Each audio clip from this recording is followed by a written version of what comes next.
This is the review for algebra for the chapter 2 test. In question number 1, it says a helicopter takes off from the ground and moves upward at a constant rate of 22 feet per second.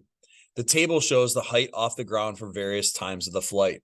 What are the dependent and the independent quantities in this problem situation? Explain your reasoning.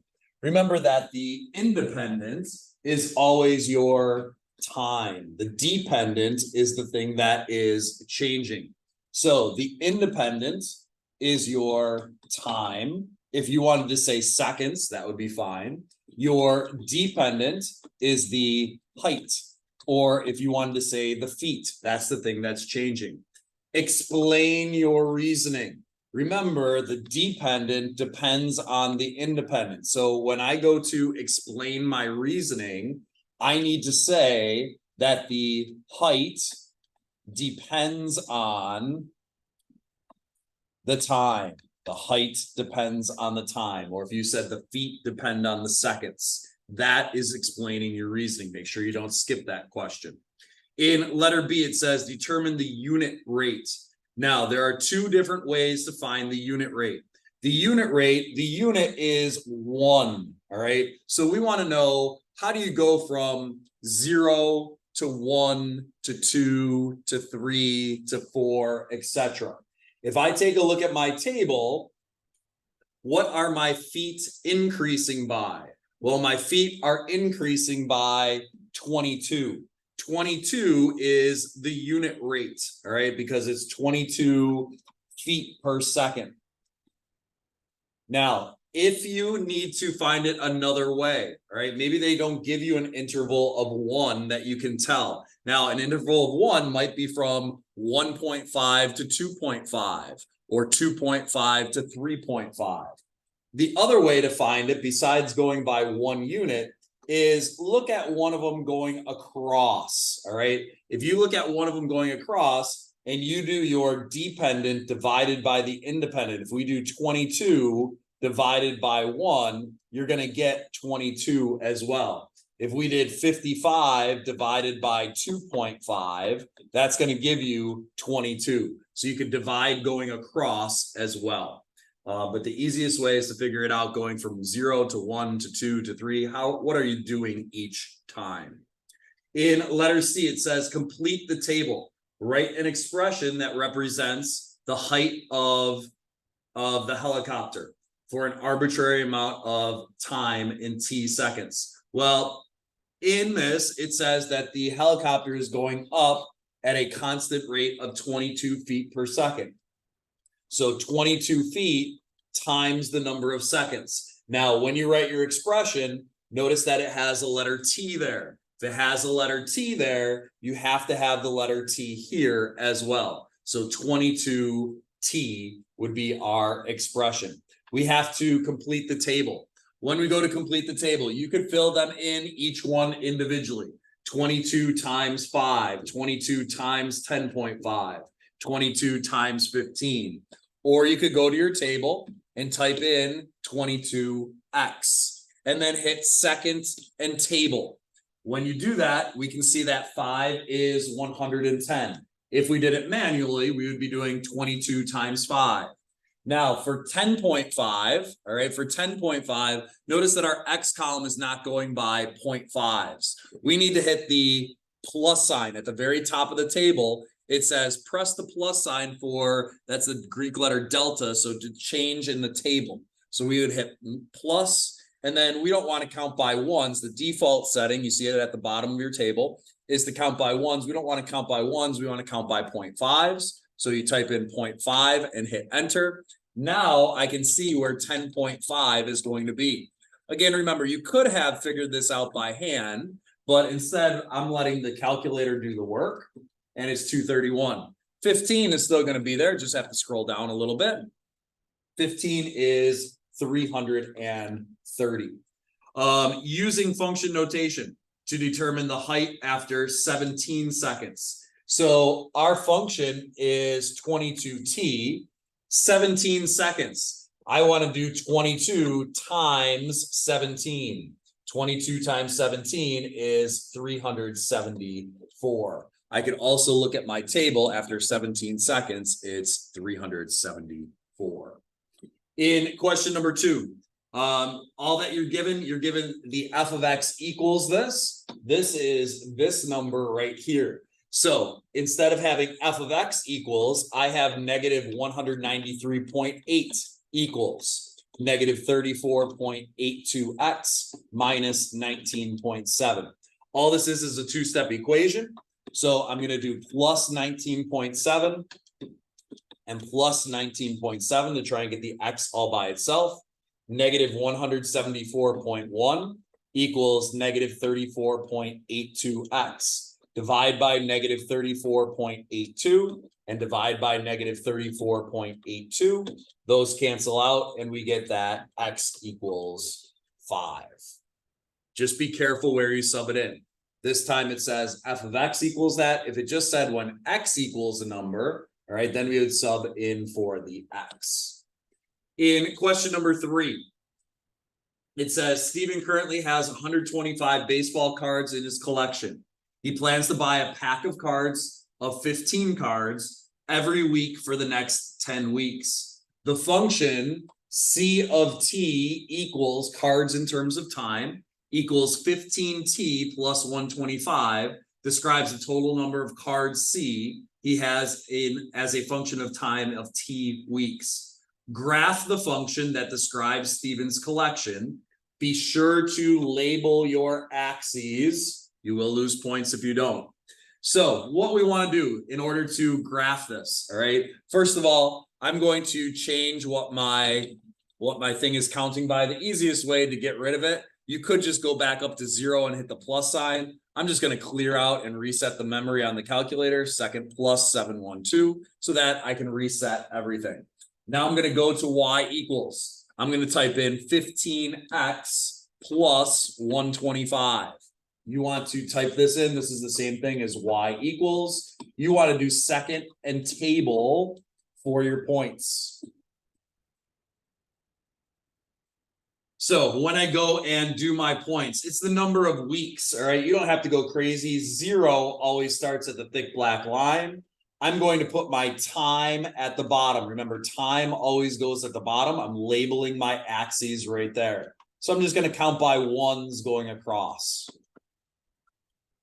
And this is my label right here, the number of weeks. What is the thing that's changing? Well, the thing that's changing is the total number of cards. There's my label. All right, there's my label for that. How many should I do? Well, let's take a look at the table. Second and table. I can see that my numbers are in the hundreds. All right, I have up to 10 weeks. 10 is 275. So what's a good thing to count by going up along the side? First of all, 0 starts off at the bottom. I'm just going to count by 50s. I think 50s is a good amount to count by. So I'm just labeling every 50 going up along the side. You don't have to go crazy and figure out the exact number that you have to count by. You don't want to count by like 28s or anything weird like that. Just count by 50s, make your life easy. So now I hit second and table for my points. So I have like the point 0, 125 I see, and I see 1 and 140. I see 2 and 155. I see 3 and 170 right from the table. So this is how many you go over your X value. This is how many you go up being your Y value. So I'm going to switch colors here. I have 0, 125. You just have to make an estimate. 0, 125.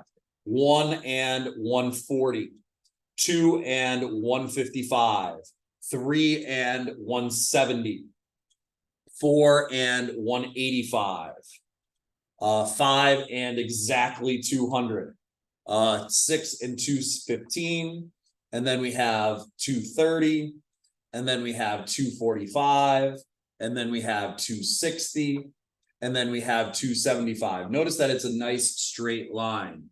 This would be a discrete graph because when you buy packs of cards, you can't buy a partial pack. All right, so this would be the complete graph. And again, make sure that you label your axes, cards and weeks. Use the graph to find approximately how many weeks you would have collected 245 cards. Well, 245 would be right here. All right, right underneath that line, it goes to right here. That is 8 weeks. You could also approximate it from your table. Use the function equation to find the exact number of weeks that he will have 395 cards. Show your work. If you cheat and you just use the table to look at 395, you will not get full credit. You have to show your work. So you have to sub it into the equation. This is your equation. The total number of cards is 395. So instead of C of T equals, it's 395 equals 15T plus 125. Solve that two-step equation. You have to show this work. If you only put the answer, you will get credit. So 270 equals 15T. Divide by 15, divide by 15, and you eventually get T equals 18 weeks.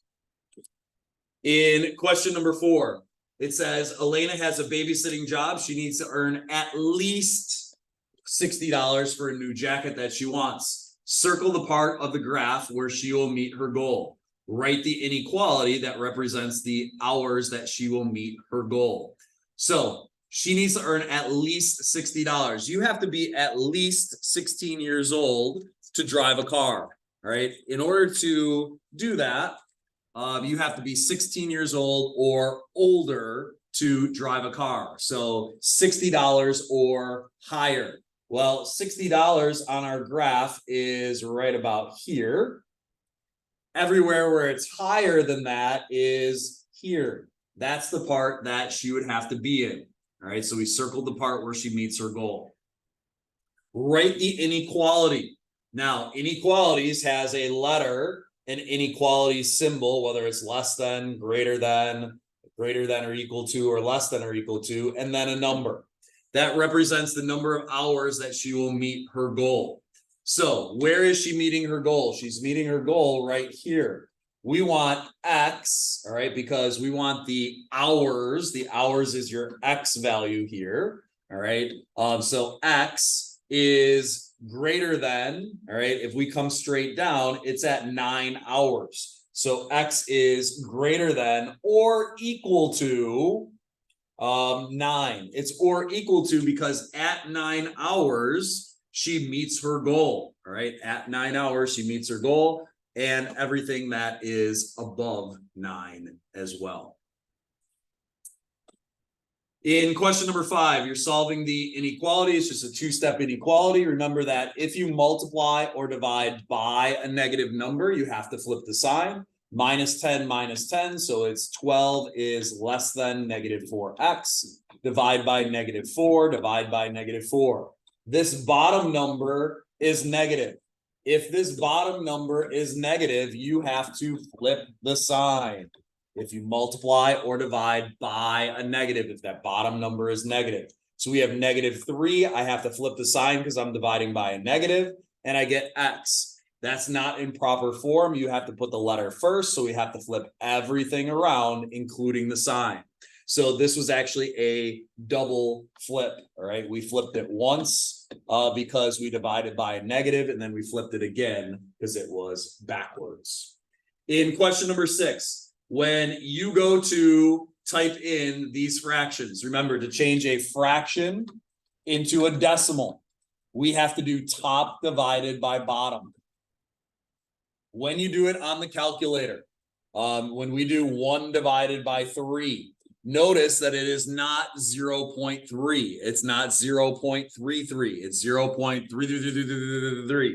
When you type it in the calculator, you have to type in at least 10 of those 3s.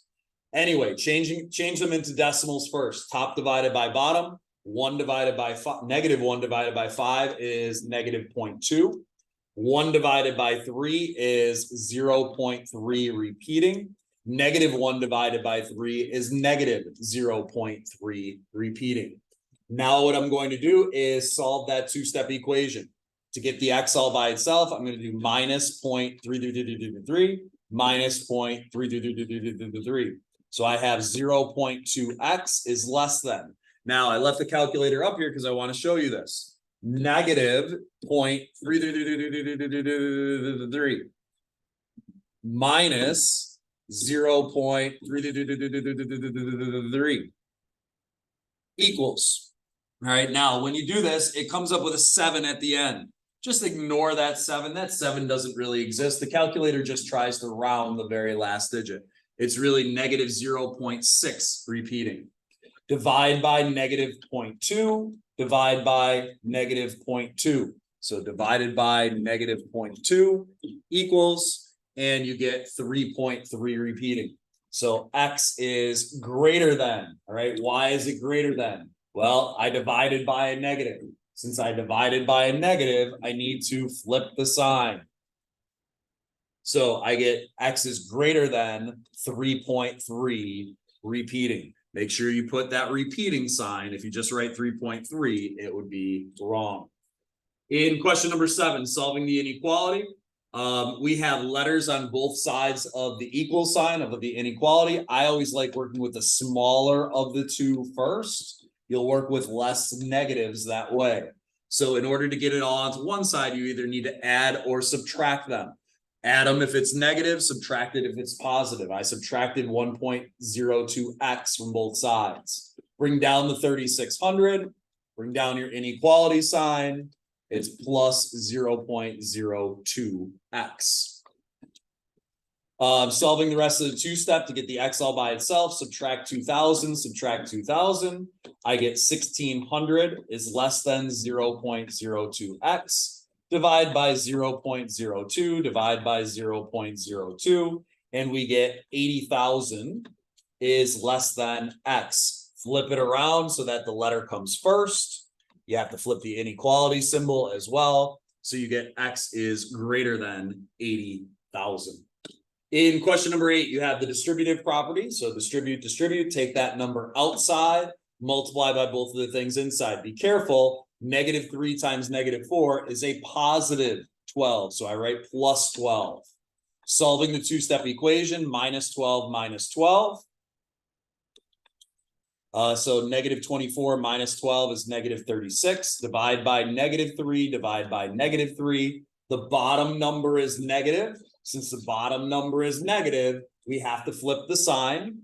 So the less than becomes greater than, and that is positive 12. All right, be very careful. You had to flip the sign there because the bottom number was negative. In question number 9, again, always get rid of the plus whatever or minus whatever first. Minus 6 minus 6. So we have negative 12 minus 6 is negative 18 times 3 times 3, because that said x divided by 3, so we want to times. We are not multiplying by a negative. It's only if that bottom number is negative. So that sign is going to stay the same. We have x is less than negative 54. In question number 10, if the g of x equals that, determine the g of 2. There are 2 different ways that you could do this. You could just take this number in here and sub it in here, sub it in here. So we could have negative 4 times negative 2 squared minus 3 times negative 2 plus 2. That is one way to do it. The other way to do it is to go to your y equals and type in the equation. Negative 4x squared minus 3x plus 2. You could type in that equation and then hit second and table. We want the g of negative 2. So scroll up to negative 2 and notice that we get a negative 8. That would be the same thing if you typed in all that into the calculator correctly. So either way that you want to do that is perfectly fine. On your test, the multiple choice will start here. This one says Paul saved $170 for his trip to New York. Gas cost $3.25 per gallon, and his car rental is $40 for unlimited miles for the day. Write an inequality statement for how many gallons of gas he can buy. Well, it's $3.25 per gallon. So 325 times the number of gallons. I'm just going to use X per gallon. So you could use G if you wanted to. plus he has to pay for his car rental. You got to pay for your own gas, plus you got to pay $40 for the car rental. And he has a total of 170. Could he spend less than the 170? Sure. Could he spend exactly equal to the 170? Sure. But can he spend more than 170? No, he only has $170. That's it. So that would be the equation. Remember, that'll be multiple choice. In question number 12, again, another inequality that has fractions. I would change the fractions into decimals first by doing top divided by bottom. Again, be very careful. You have a 1/3 that is really 0.3333, not just 0.3. I have letters on both sides of the equal sign. I always like working with the smaller, so I'm going to get rid of the minus 0.4 by doing plus 0.4 and plus 0.4x to both sides. 0.3 repeating plus 0.4 is 0.73 repeating with just the 3 repeating, plus 15. Now it's just a two-step equation, so minus 15 minus 15. I have negative 11 is greater than or equal to 0.7333. Divide by 0.7333. Divide by 0.7333. Now be careful when you type this in the calculator. I have negative 11 divided by 0.73333333333. Make sure that you type in all the threes, not just 1 3. All right, when I do that, I get negative 15. So I have negative 15 is greater than or equal to x. I want to flip it around. Your choices will be in the correct form. So I would choose this one. X is less than or equal to negative 15. In question number 13, what is the value of the f of x equals this at x equals this? So what we want to do here is we want to take this 8.25. They're telling you x equals that. We're going to sub it in for x right here. So when we go to sub it in, we have negative 0.35 times 8.25 plus 4.25. You could type that into the calculator exactly how it is, or we could go and type it into our y equals negative 0.35x plus 4.25. Hit second and table. Now, if you hit second and table, you're looking for 8.25. Remember, if you change what the table is counting by, your cursor has to be at the 0. Notice that I'm putting it at the 0 right here. I want to count by 0.25. So I'm going to hit the plus sign, 0.25. Quite honestly, it's probably easier just to sub it in by hand. Scroll all the way down to 8.25. And there it is, 1.3625. All right, so 1.3625. Probably would have been easier doing that one by hand. In question number 14, just solving the inequality. So I'm going to do plus 5 and plus 5. So 3x is greater than negative 12. Divide by 3, divide by 3. Be very careful. Our bottom number is positive, not negative, so we're not going to flip the sign. So it would be x is greater than negative 4. Be careful. In question number 15, the last one, we have a combination of things. I'm going to distribute and distribute first. Always get rid of your parentheses first. Bring down everything else that we didn't use yet. Now I can see that I have like terms on the same side of the equal sign. I have x's on the same side, so add those together. Bring down everything else that we didn't use yet. Now I have variables on both sides of the equal sign. I have a 7x on one side and 8x on the other. I want to get all my letters onto one side. Now I just have a two-step equation. So subtract 4 and subtract 4. Divide by 1. We're not dividing by a negative, so we don't flip the sign. I have negative 28 is less than or equal to x, but it's written backwards, so all your choices will be in the correct notation. We flip everything around, including the sign, and you get X is greater than or equal to -28. That's it. That's what your test looks like.